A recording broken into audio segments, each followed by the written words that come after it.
Yes. Okay. All right. All right. Good evening, everybody. My name's Bob Sewell, and I'm the president of the Houston Archaeological Society. And I wish to welcome you to the February 2025 meeting of our society. Our speaker this month is Dr. Chris Lintz, who has had a wide and varied career in archaeology. He currently serves as a research associate at the Center for Archaeological Studies at Texas State University in San Marcos.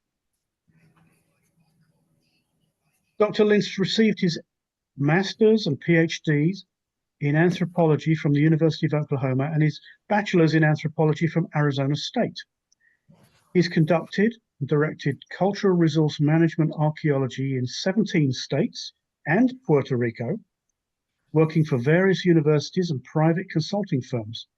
In 2006, he became the first full-time cultural resource specialist for the Wildlife Division of the Texas Parks and Wildlife Department, where he managed cultural resources on some 51 wildlife management areas across 1,200 square miles of Texas, and coordinated cultural resource consultation for federal grants addressing habitat restoration projects on private lands.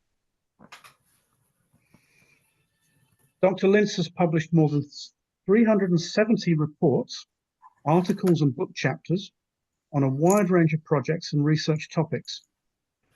Dr. Lintz has served as an officer or member of advisory and steering committees for the Plains Anthropological Society, the Texas Archaeological Society, Oklahoma Anthropological Society, and the Texas Historical Commission. He's a steward of the Texas Historical Commission. He has been awarded a Lifetime Achievement Award from the Panhandle Archaeological Society, Lifetime Membership Award from the Hill Country Archaeological Society, and a Distinguished Service Award from the Plains Anthropological Society. Several of his projects have been recognized with the Texas Historical Commission Merit in Archaeology Awards. He has been recognized as a TAS Fellow. Please welcome Dr. Chris Lintz. Thank you very much. I'm going to try. There we go. Hey, thanks very much for inviting me to speak to you all. And I've been in Texas full time since 1988, and my studies have taken me to the opposite end of the world from where you folks live, unfortunately. So bear with me. I hope to expose you a little bit to the excitement that's happening up in the Texas, Oklahoma Panhandle area. A lot of people are very familiar that we've got people living in settled villages in prehistoric times in the Caddo area and in the El Paso area, but I don't know how many people realize that we've got major villages also up in the Texas Panhandle of settled farmers, and that's what I'm going to talk to you about. This is the first of two talks I'll be giving. The other one will be in September. You're going to invite me back if you don't shoot me tonight. And basically, what I'm going to be talking about is primarily the beginnings of Antelope Creek. Oh, okay, I think that comes through. Basically, this is the area that the black area here is the Antelope Creek greater area that I'll be talking about tonight. It includes village sites. We have about 18 sites in the Oklahoma Panhandle along the North Canadian or Beaver River.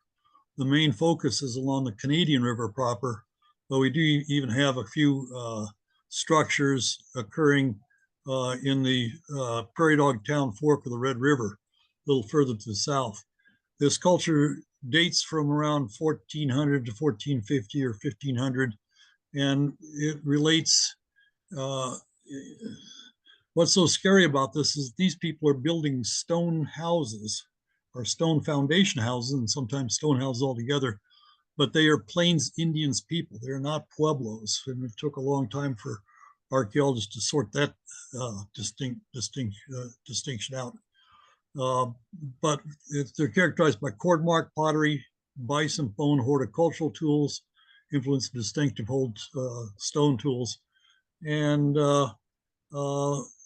I'm going to talk briefly about why they came out to the area, or how they became into this area, and directly. So the Panhandle is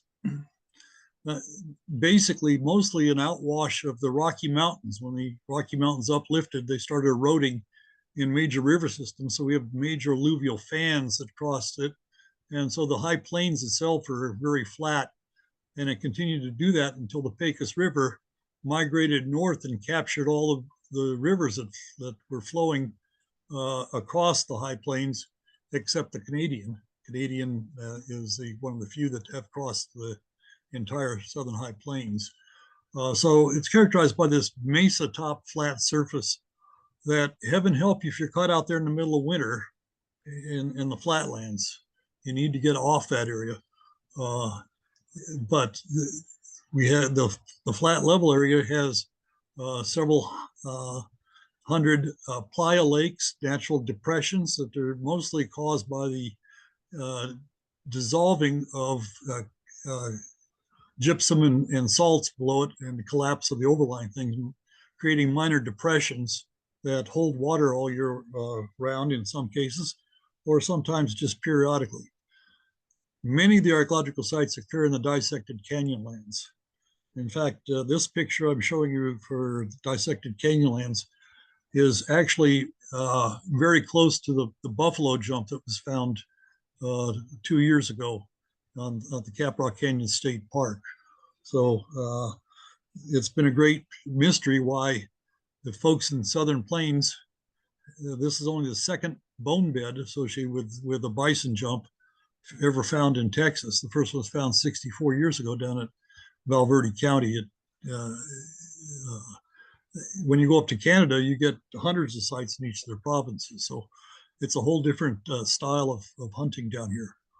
The main resources of food, of course, are bison, mule deer, pronghorn.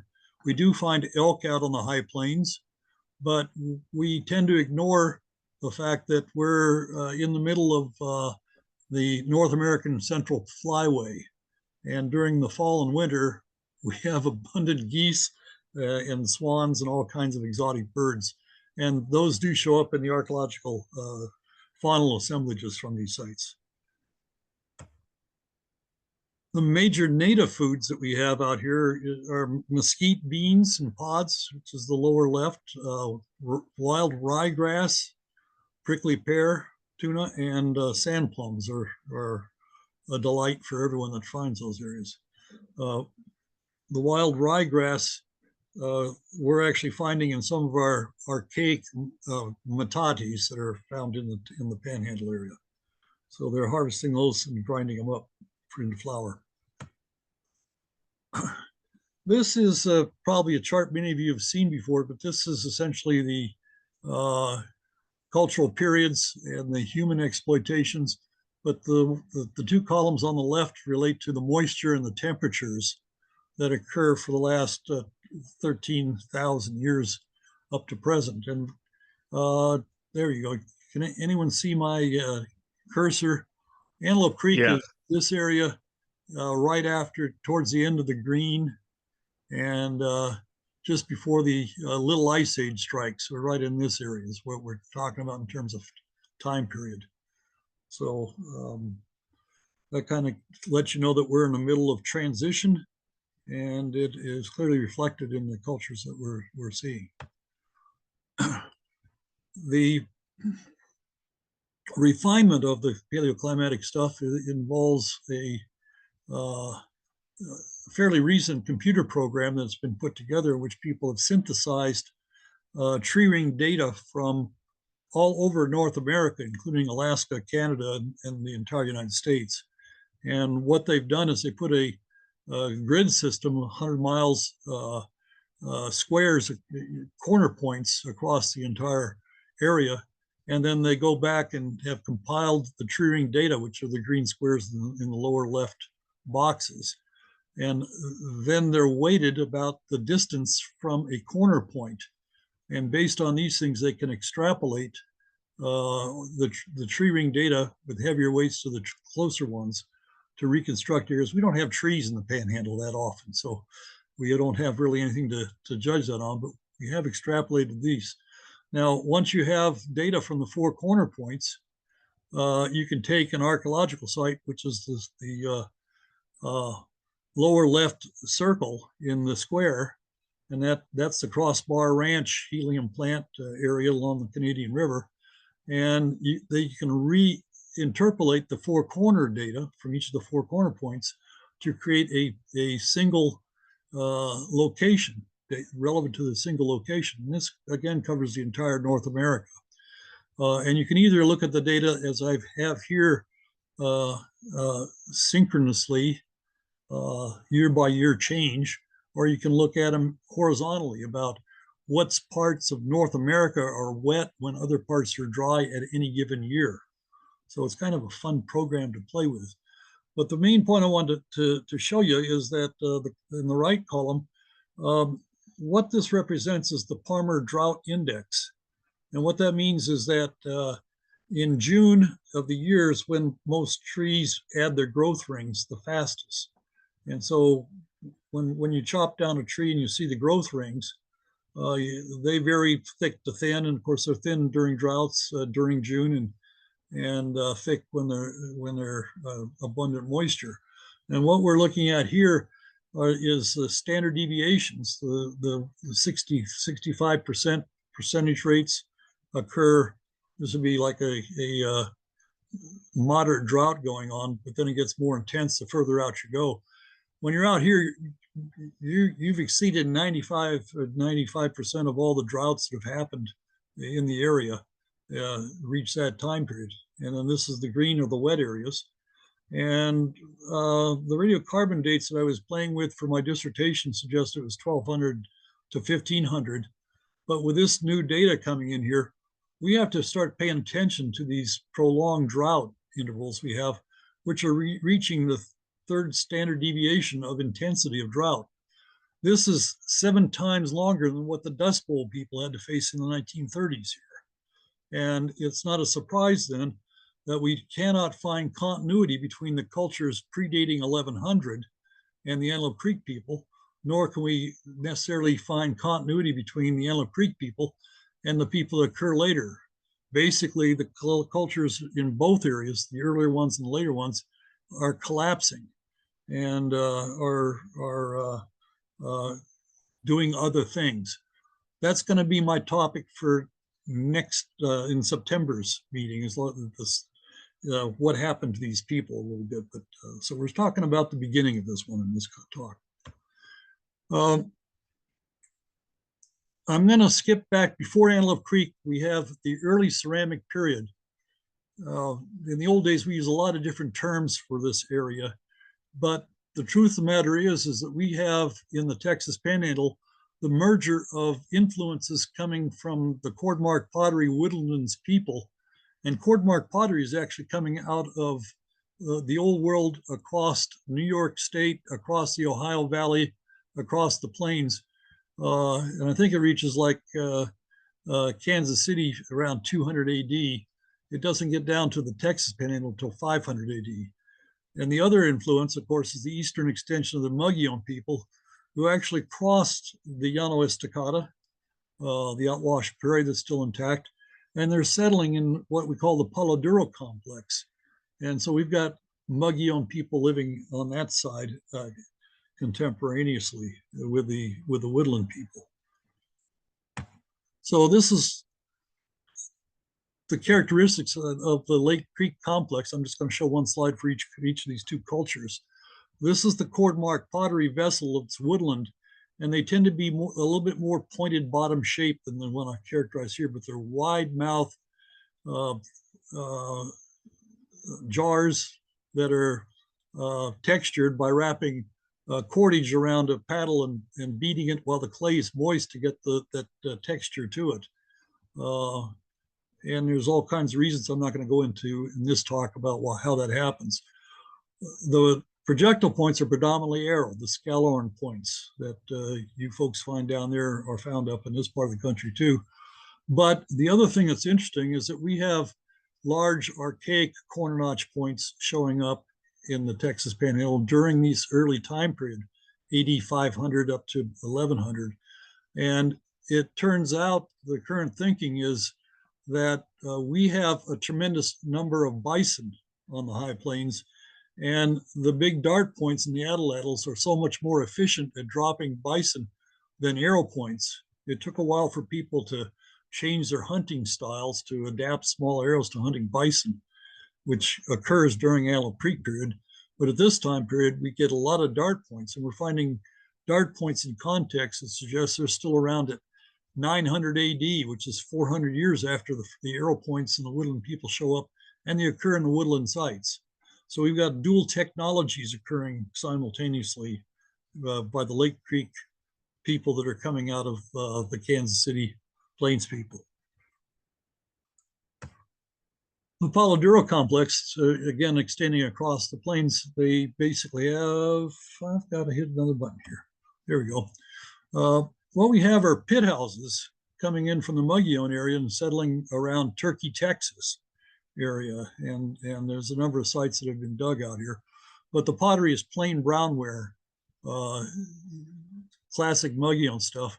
And the projectile points are your dead man's points, and again, occasional Scalhorn arrow points that should occur during this time period. As I said, we also have rock-filled roasting pits and inhumation burials for this complex. So we do have some of these pit house sites showing up well before Antelope Creek. And the continuity between these houses and the Antelope Creek people, like I said, don't exist because of the intense drought that happened between the time periods. This is a map of the Southern Plains.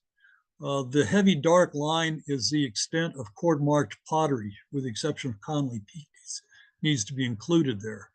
And then within the Southern Plains cord-marked pottery area, we have a whole slug of cultures listed on the right, and the distribution of those across the area. So Southeast Colorado, and most of these people, I should say, are farming agriculturalists, people living in communities.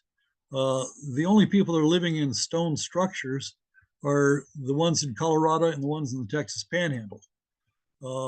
Other folks might have some attributes of those houses, but the distinction between the Episcopal of Colorado and the folks in the Texas Panhandle is the Panhandle people are horticulturalists. They're growing fields, they're growing crops, they're doing other stuff.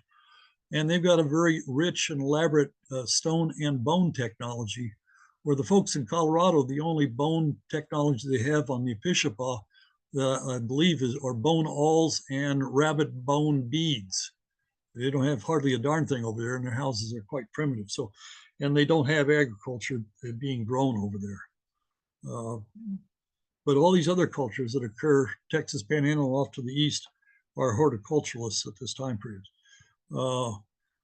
I'm not going to name these because we're not going to pay much attention to it. I do want to point out that the yellow is the Antelope Creek greater area. The core area is the one that's a small area in the along the Canadian River in the center part, whereas other circles off to the east, that's where the M. Cross Ranch that Doug Boyd works on quite a bit, has made some significant contribution. And same with Scott Prasowski at the Corson properties are making contributions to those areas. The ones in Oklahoma, I've got about 18 sites up in that area that have been documented. Only 3 have been professionally excavated, and fortunately, all 3 of those have been published. There's just no one working on the villages up there except the pond hunters. I do want to mention, while I have this slide up here, the dark green thing that's up in the corner is along Wolf Creek, a tributary of the North Canadian or Beaver River, and that is the Buried City complex. And it's not going to, you're going to see this again in the next talk, but that's extremely important to my talk and the interactions that are occurring with Antelope Creek people. The core area, this is something I did in my dissertation 45 years ago. embarrassingly, but it's a 50-mile stretch of the Canadian River around Lake Meredith. And I've got about 28 excavated sites with over 200 stone houses or buildings on these various sites that form the basis of looking at. My dissertation dealt with architecture and settlement patterns of the culture. And at that time, we didn't have good paleoclimatic information. So fortunately, Britt Bousman has been doing a lot more research, radiocarbon dates, and he ran 5 years of field school on the Crossbar Ranch. Most of those are now written up as master's theses. So, but I wanted to present this to you just to show you the density of site distributed around Lake Meredith, which is controlled by the National Park Service right now. Okay. And then this is the radiocarbon dates for my dissertation area. And what this is a 1 standard deviation. You got a date with a plus or minus factor, and I'm just going out 1 standard deviation, and I'm just stacking the overlapping segments on top of each other. I end up with this kind of figure for radiocarbon dating, which have been corrected true ring calibration as of 1985. The one down here represents the tree ring dates of 16 pottery types that are found in Antelope Creek sites that are coming from the Pueblo Indians in the Southwest. So that gives you a handle on it. And then there are 4 or 5 archaeomagnetic dates at that time where I'm dating magnetic properties of burned earth features in that area. And it turns out, I just want to highlight that my dissertation defines an early Antelope Creek subphase of 1200 to 1350 versus a late one, 1350 to 1500.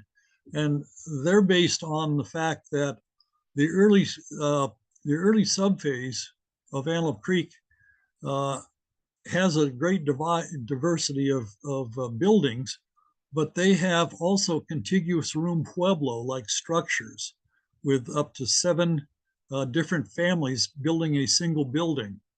That doesn't occur during the late subphase. And again, it relates to the weather conditions that happen back there.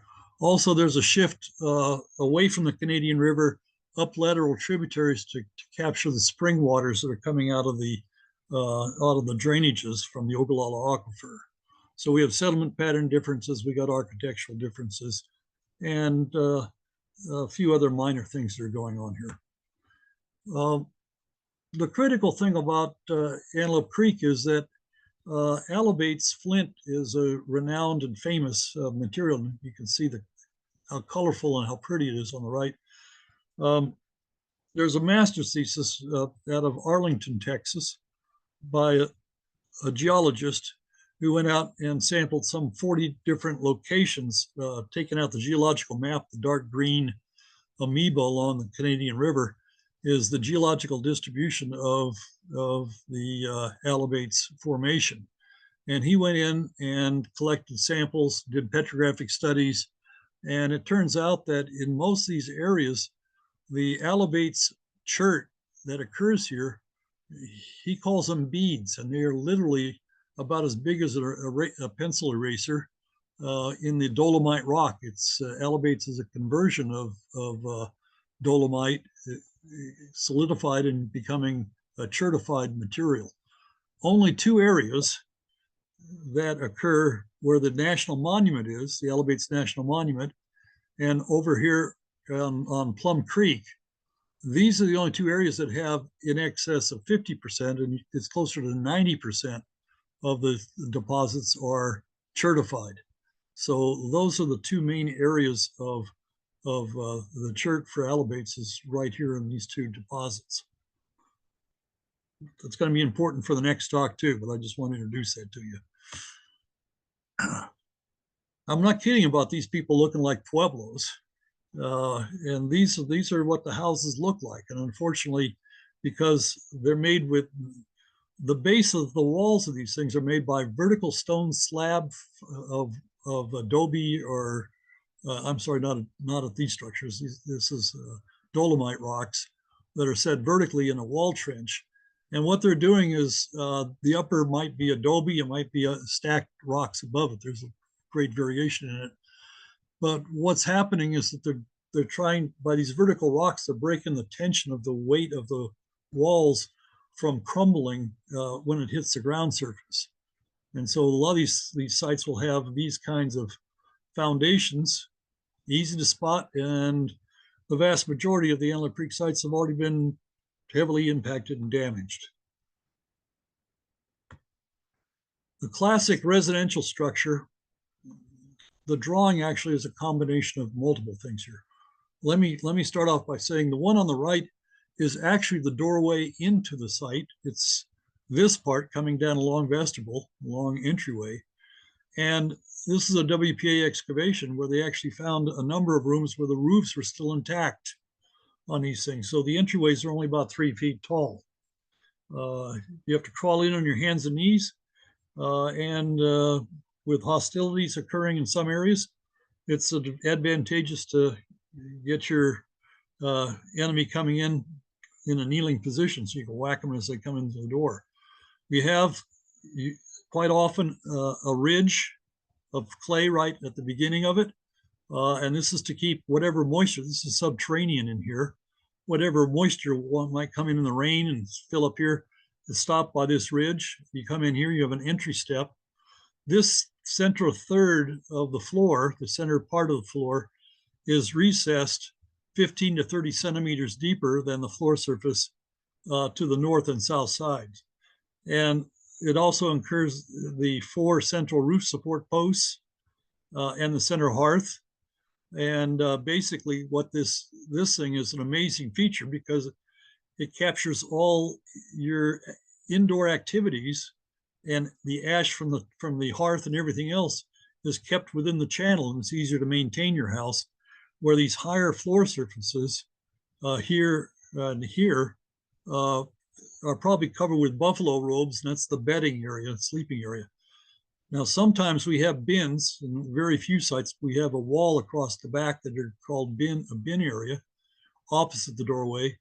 And on the west side, we'll either have a platform, which could be as high as the entryway here, coming up from the floor, or we can have a recessed altar in the east wall, which is a kickback area. It's one or the other. Archaeologists have had a hard time figuring out what a lot of these things are. So the literature is rampant with misidentifications of stuff.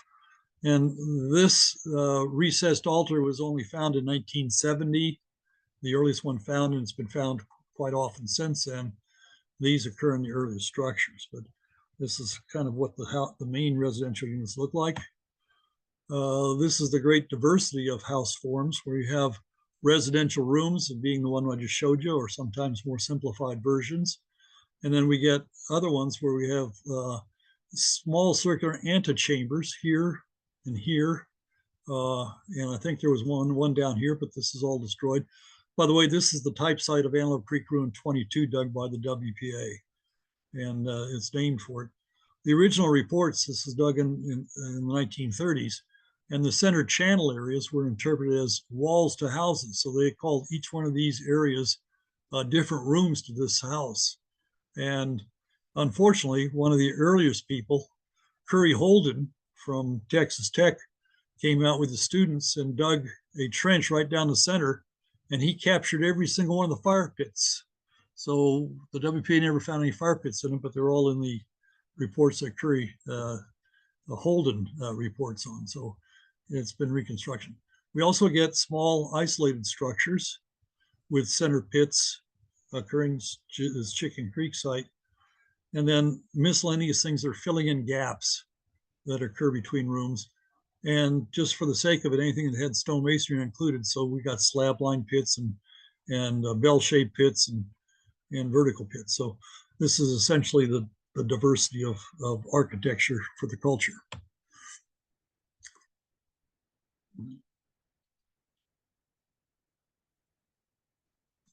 This is the Jack Allen site that was dug by Jack Hughes in 1950, and this is the first recessed altar ever discovered.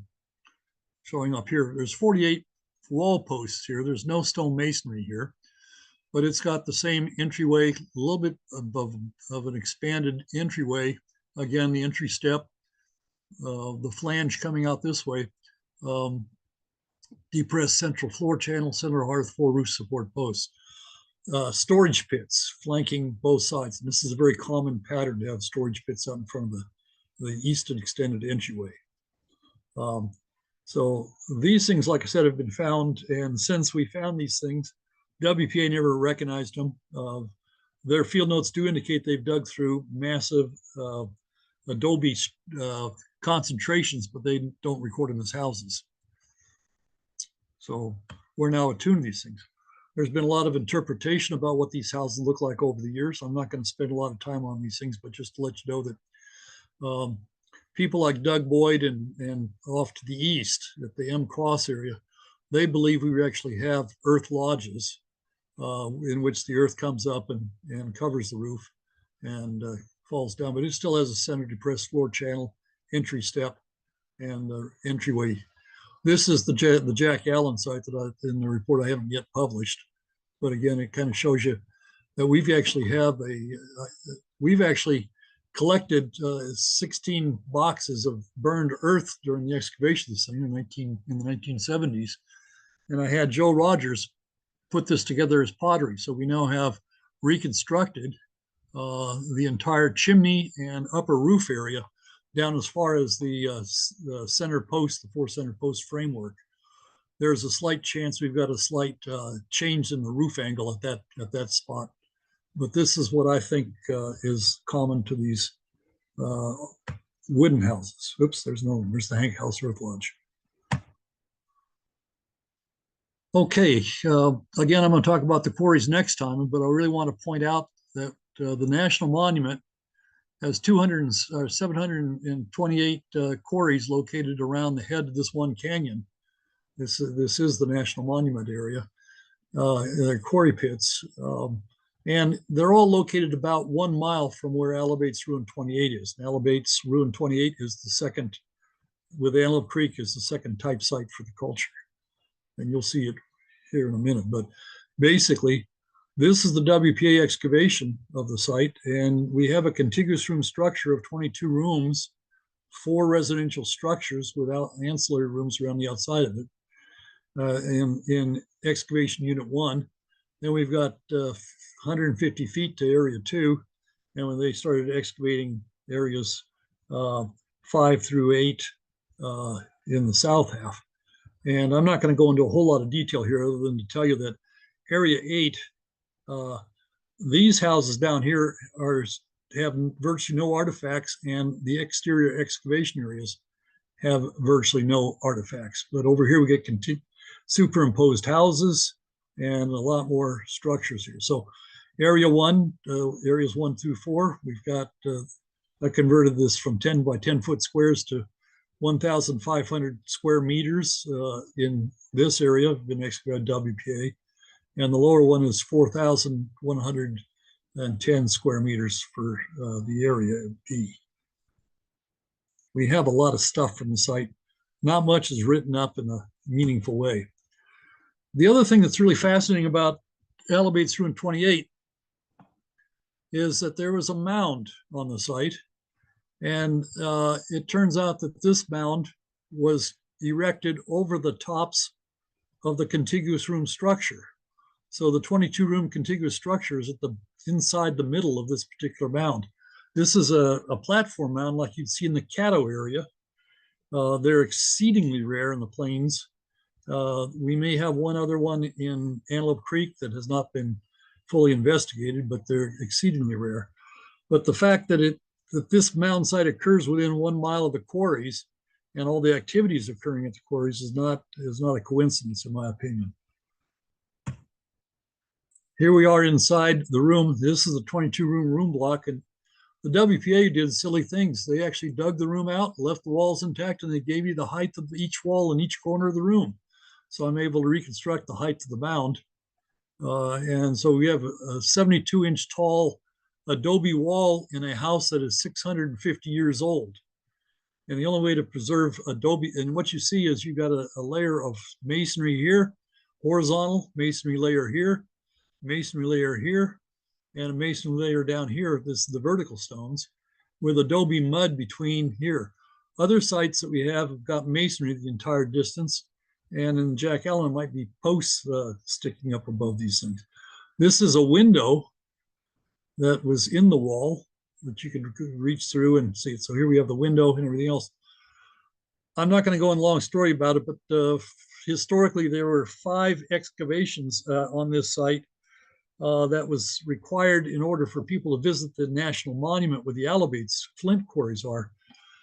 In 1927, the point that was found at Folsom, New Mexico, was identified during the show and tell in 1928 that was from Alabates Ruin 28. And so 5 museums from the West and East Coast launched surveys the next year to find their own Folsom points.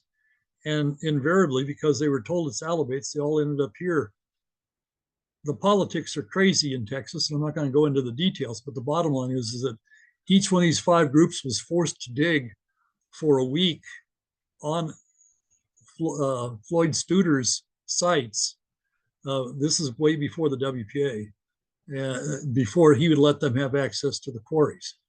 The other gentleman in this picture is Ely Baker, who was the director of all the WPA excavations in archaeology.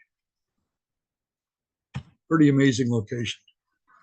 And we also have clear evidence of hostilities occurring.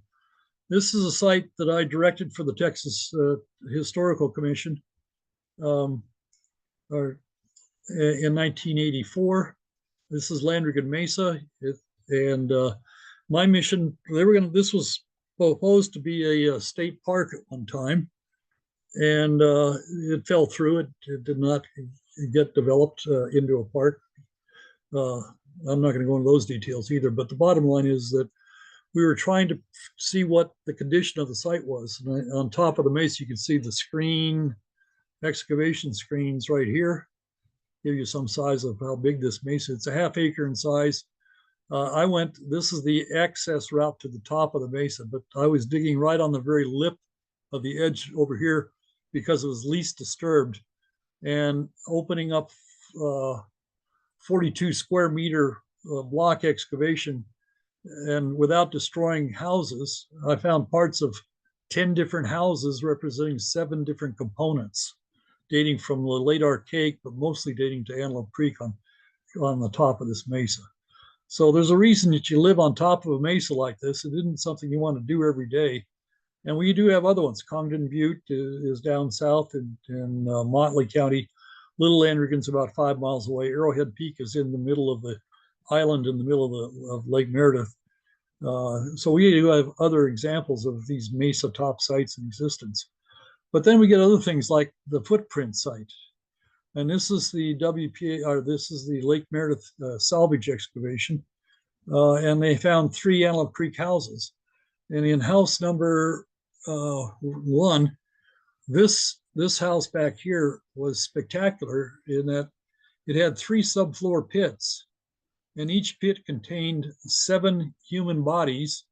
All of them were buried neatly, and they had Antelope Creek pottery and jewelry and other stuff that indicated they're indigenous people.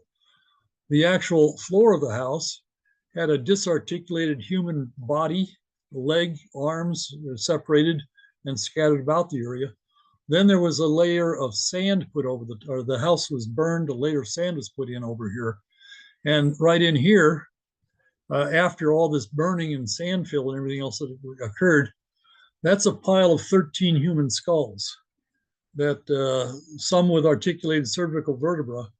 And unfortunately, the site was dug by a geologist, and he dumped the bodies from the 21 subfloor pits with the skull pile, and constellation of physical anthropologists haven't successfully separated the skull pile. But as a conglomerate nature, it turns out that the human skulls from footprint site are more divergent from other Antelope Creek cemeteries than they are with like the Sioux. I mean, way up in the northern plains. So I think this is a pile of trophy skulls that were brought back for the people that actually massacred the person who was taking care of the charnel house and the dead bodies that were the people who were buried underneath it. So we do have evidence of historic conflicts. The classic pictures of the kinds of artifacts you see here. Again, pots are typically high rimmed, all cord marked pattern. Sometimes they converge. More common, they're straight or out flaring. This is a kind of a rarity. But these are the border cord mark pottery that you see. Chipstone axes are present. I think I published a report on about 13 of these things, all from Alabates Ruin 28. To my knowledge, there's only been one other axe found in all the excavations out there. So they're very rare. And these were part of the trade caches that were being shipped out elsewhere. But these are Alabates axes. So we get arrow points, Washita, arrow with the basal notches here, side notch points. We don't have dart points out here. And then we get the diamond beveled Harahay knives that start out as big oval things, and they're resharpened unifacially, so they end up with alternately beveling. The backside would be beveled one way, this would be beveled the top, and as you resharpen it, they end up to be diamond-shaped knives when they start off this shape. And these are handheld knives. When one edge gets dull, you just flip it over and work on another edge. When you resharpen the knife, you're not sacrificing the thickness of the original knife form at all. And it's something we find throughout the plains. Agricultural tools, we get bison tibia digging sticks, and these will have a hole in the top of the distal end of the bison tibia where they burn out. They took a burning stick inside and burn out this, and that's where the handle, it might be an L-shaped hoe, it could be a shovel-like affair, but they percussion flake the core of these area and then grind it down, and they have to resharpen it through wear. So these are tibia digging sticks, scapula hoes, where they percussion flake the ridges off the shoulder blade, and again, those might be notched, or they might actually have a socket on hole in the top. The domesticates we find is corn, corn cobs, corn kernels, and corn kernels here. We get beans, we get burned squash seeds. And I'm proud to say that Antelope Creek is, I think, been the first people to produce a tobacco seed. The tobacco seed is about as big as a dot on a pencil dot on a piece of paper. But we do have tobacco from our sites out here now. So again, the principal things that are going in for the trade blanks, again, I'm going to talk about this probably next time, but are basically quarry blanks, large preforms, thin preforms, the axes, the diamond bevel knives, end scrapers, and we call the flake blanks, residue flake blanks.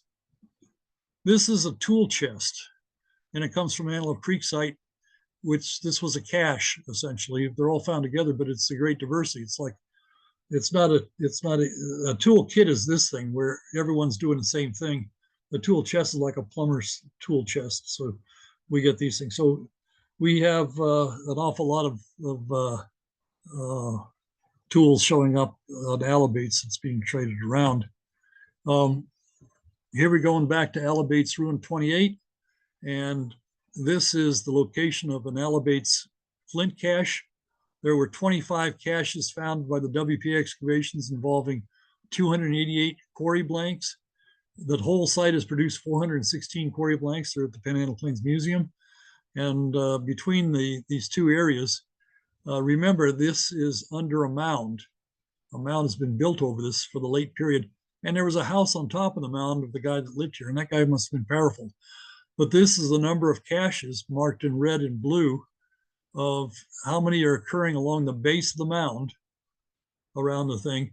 And this is the earliest, remember, it's contiguous human structure, so it's the earlier time period, as opposed to these being the later time period. Later time period, rarely do you see caches occurring out here, except for here's a massive cache duplicate down here. And again, these houses have almost no artifacts or found in this part at all. So it's really intriguing to see that these people are probably, I'm thinking there might be families that are designated to particular quarry pits that come back and they fashion stuff and they create these caches that are being distributed around the house, mound site, and whoever is involved in coordinating stuff, maybe designating people to particular quarry sites, but they're also making trade alliances for shipping this material out. And I'm just as a sneak peek, I've got a database of about 350 caches for the southern Kansas, Oklahoma, and Texas. And these are just the Alabates caches, with the purple being a little bit of Alabates in the cache.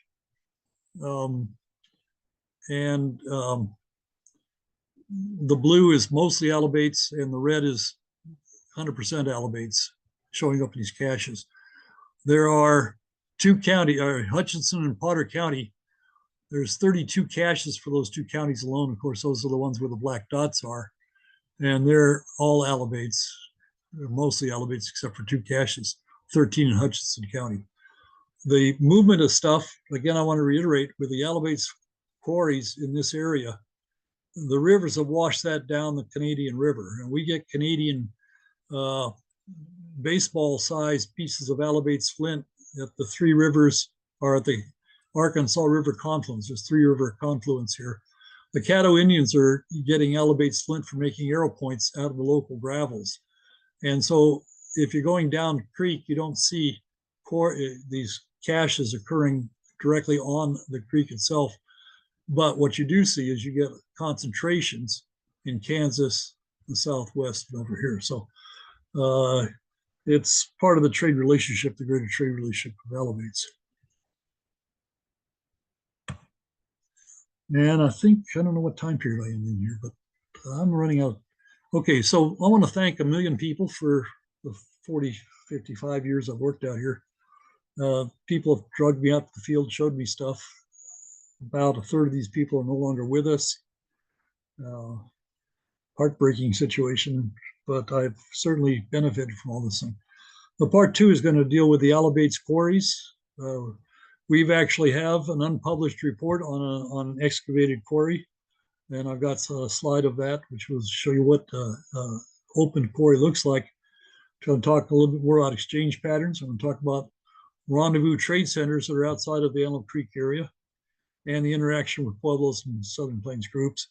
And ultimately, with that big drought that terminated the culture, I'm going to talk about where I believe the Antelope Creek people went. The bottom line is that after Antelope Creek collapses, no other Plains people during the late prehistoric or historic time period build houses with center floor channels. There are people that build altars in the same locations on the west side of structures, namely the Pawnee Indians, among others. But the Pawnees, those are earth lodges that are circular and not the rectangular form. So it's been a great mystery as to where these people go, and I'm going to try to reveal that in the discussions of September 18th. So with that, I'm going to open it up to questions.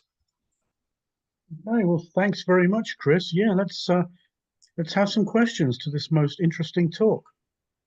Anybody, any questions? Bob, if I can read from the chat, we have a couple on there. Okay, yep.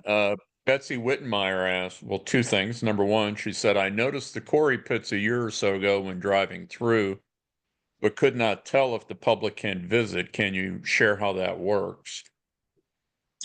Yeah, the Alabates National Monument is a monument, at least for the time being. It's been on a hit list for a very long time because of low attendance, but they've got a fairly less than 10-year-old museum there with a magnificent displays going on there. And then you drive for maybe half a mile across a couple valleys, park your car, and then you start walking up the hill. And they do self tours, or they sometimes they'll give you a guided tour of the quarry pits, the 729 pits up there. Um, I also should really mention that if you for real excitement, Alabate's Ruin 28 is on private land that is right next to the National Monument. And in October, during the Archaeological Awareness Month, uh, the National Park Service, for 1 or 2 weekends, has worked out an arrangement where the landowner allows guided tours with National Park Service people to walk on that site. So you have to, of course, register to get in line to be sure you're included to do that. But and I got to tell you that since the abandonment of the site back in 1941, they don't look like the pictures that you see in the WP excavations. But it's certainly worth seeing the stuff. There's some rock art on the site you get to visit and other stuff. But yeah, basically the National Monument would really appreciate people stopping by and signing their books to demonstrate that they've got people visiting them to justify their existence. Good deal. I skipped out on getting a chance to go up there when we were up at Paladura 5 years ago. I wish I'd have done it now. It was Another very question, interesting. another question Betsy had was also, do you have a theory as to why there was so much agriculture in the Texas Panhandle than in the nearby Colorado area? Oh, that's a really good question. I'm sure it has to do with the amount of rainfall that gets in the southeast Colorado. The folks in the Texas Panhandle belong to with the tibia digging sticks and scapula hoes and cord mark pottery. Those are the hallmark characteristics of the plains village culture that extends all the way up to the Dakotas. And most of them live along the Missouri River, but they're throughout the tall grass prairie of Oklahoma, or belong to this Plains Village manifestation, Kansas, and the eastern half of Nebraska, and are all part of this. There's many cultures involved in this thing, and they're the agriculturists. When you get out further west, the Apishapaw people, they're building stone houses that are a little different in shape. A lot of them are contiguous. A lot of the walls are circular parallel walls. Boy, there's a magnificent site that was written up by James Gunnarsson and published through J&L reprints through Plains Anthropologist on the Snake Blakesley site. And the Snake Blakesley site is in the rim of Colorado. It is a Pishapaw site, but it's got contiguous room structures, circular structures. But due to a geological fluke, their village is on the very rim of a cliff. And due to a geological fluke, the bedrock broke off in columns. And so we have a 600-year-old house that has vertical columns in the walls and in the center four posts that are still standing at full height. Excellent. And the other thing, it's on private land and it's hard to get to, and or nearly impossible, I've got to say. I did publish an article on the guy that dug the site in 1948. His name was Hal Chase, and it's published in the Colorado Archaeological Society journal. And there's a photograph of Snake Blakesley. I got an opportunity to do, as a contractor, to do an assessment of the Pinyon Canyon tank range in southeast Colorado, and I got the helicopter pilot, the Black Hawk pilot, to fly over Snake Blakesley and let me take pictures of it. So I've got one of the very few, and it's published in that article, few articles of this thing. But the other thing about Snake Blakesley that's really sexy is that there's a crack in the bedrock, and you can go from inside one structure and climb down to the base of the cliff. And as you go down in this little crack in the floor of the room, the walls are polished from human bodies going through that passageway. It's truly a remarkable sight. But they just Excellent. do not have the agriculture. They don't have the tibia digging sticks or scapula hoes. They might have a wooden digging stick if they're doing anything. There are a corn cob that was found in the caves on the Chihuahua Plateau of southeast Colorado that date to 270 AD. So corn's coming in there, but whether it's being moved out from the southwest is unresolved. Okay, I got a couple more questions here. Allison Bond asking, where you see the Alabate's quarries far from the Antelope Creek Center, what are the projectile point types and ceramics associated with the sites there? Are they similar? And do they have the same pit house structures proximate to the caches in those regions? Dang, I'm going to address that entire topic on the next talk. But the bottom line, Okay, all right. If you want to, if you can We just shall brush remember over that. it. You can skip it. You don't have to give details. I'll tune in for the next talk. You can There you answer go. questions. Thank you. This is Captured audience. fascinating. Yeah. in a nutshell, I'll tell you that the pottery of all those people is cord marked, globular shaped vessels with differences. And the houses up there also have masonry foundation walls, and they have central floor channels too. But there are differences that I'm going to talk to you about next time to differentiate some of those people from the folks I deal with. Now, when you get into Kansas, the culture of South Central Kansas, it's cord mark pottery, agricultural tools, but there are no masonry houses over there. That's a good teaser for next one. There's a couple more questions. Let me ask one myself, though, of Bob. Bob, do I need to stop the recording now at No. 7:30? Keep We're good to going. go? We'll take the questions that we've got on Okay. the chat. Should be good. Okay. Next question from Gary Hartman. Has there been any paleo artifacts found in your excavations up there, Chris? My excavations? Yeah. Again, I focus on the 650-year-old culture. Well, but you never know. Something will pop up. So rarely have I found, I have recovered Alabates, paleo points on surveys of New Mexico and in the Panhandle. Of course, the point that was in Folsom, New Mexico was made of Alabates. So the Folsom culture has those things. And the behavior of paleo people is totally different than these settled people, lower population density. They get together periodically from people all over, but you get Alabates, paleo points going all the way up to Wyoming and well into New Mexico, into Albuquerque area in sites. It's just a total different behavior of those paleo folks. But there's an awful lot of Alabates points that end up as paleo. Betsy has another question. The homes with bins are fascinating. They bring to mind Skara Brae in Scotland, obviously far away, but the similar concept is amazing. The bins that recorded were actually from Alabates Ruin 22, the type site of 22. And those bins are virtually the ones that are flanking the altar only occur at that location.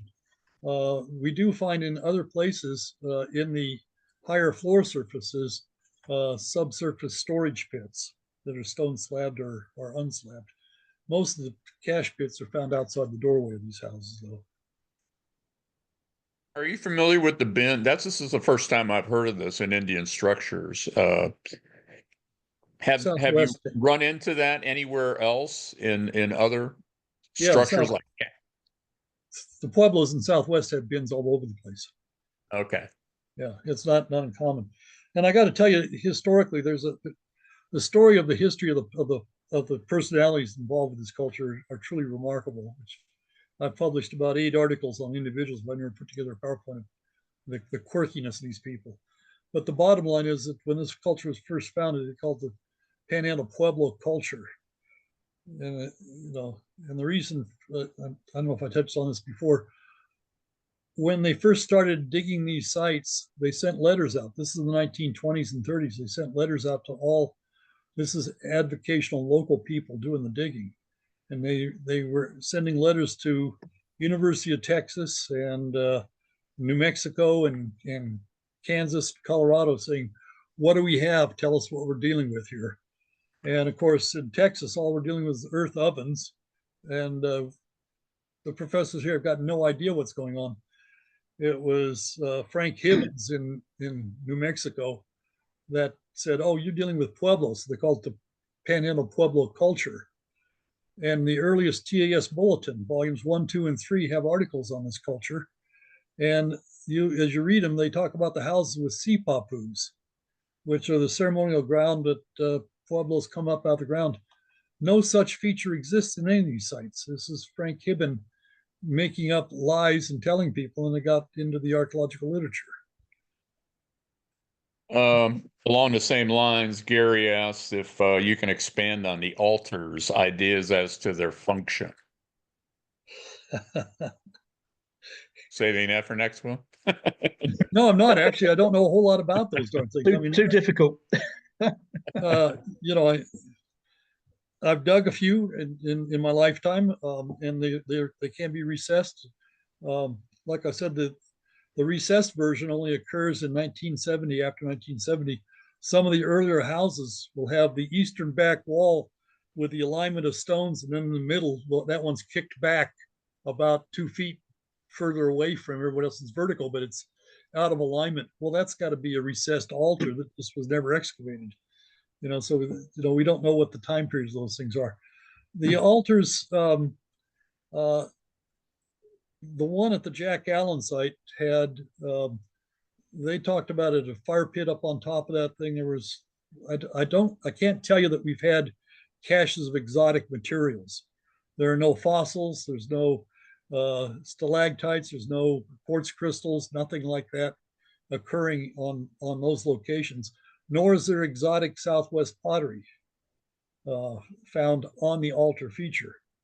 We do get a small handful of, there's 5, this is again for next time, but there's 5 Southwestern Pueblo artifact types that occur in this culture.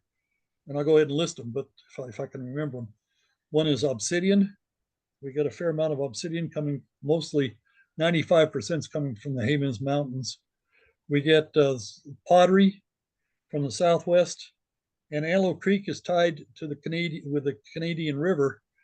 Their pottery extends all the way to the Hopi Mesas in northern Arizona. It's coming into the Texas Panhandle, coming out here.